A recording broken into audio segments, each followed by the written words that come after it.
প্রতিটি ক্ষেত্রে যেন মানুষের সচেতনতা বৃদ্ধি করে আমরা আগামী দিনে এই যে রোড অ্যাক্সিডেন্টের সংখ্যা আমরা কম করতে পারি এবং যারা ফ্যাটাল অ্যাক্সিডেন্টের শিকার হয়ে মৃত্যুবরণ করে সেই সংখ্যাটা যেন আমরা করতে পারি, সেটাই আমাদের নজর রয়েছে।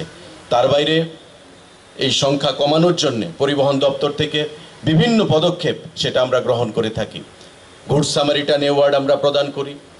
আমরা গোল্ডেন আওয়ার, যেটা ডিজিপি সাহেব বলছিলেন যে গোল্ডেন আওয়ারের মধ্যে একটা অ্যাক্সিডেন্ট হলো, কিছুক্ষণ সময়ের মধ্যে যদি আমরা তাকে নিয়ার বাই হাসপাতালে পৌঁছে দিতে পারি, সেই গোল্ডেন আওয়ার যাকে বলে, তবে রোগীটার জান আমরা বাঁচাতে পারি। আমরা অনেক সময় ভাবি যে অ্যাক্সিডেন্ট হয়েছে, আমার দরকার নেই, কোন ঝামেলার মধ্যে আমাকে পড়তে হবে, কেসের সম্মুখীন হতে হবে, পুলিশ আমাকে হয়রানি করবে।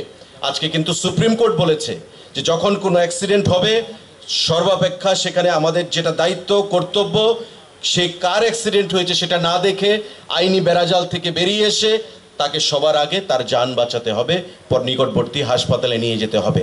এবং তাদেরকে আমরা গুড সামারিটান অ্যাওয়ার্ড পর্যন্ত প্রদান করছি পরিবহন দপ্তরের তরফ থেকে।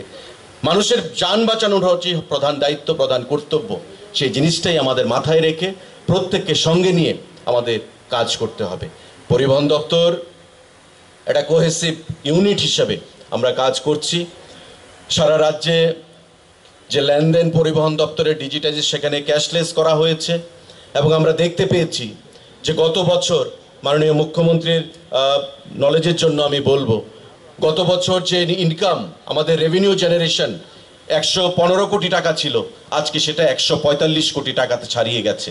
এবং আগামী দিনে আমাদের লক্ষ্য যে সেটাকে কি করে আরও বেশি করা যায়, রাজ্যের রাজস্বতে আরও কি করে পরিবহন দপ্তরের তরফ থেকে বেশি টাকা অর্থ সেখানে আমরা প্রদান করতে পারি।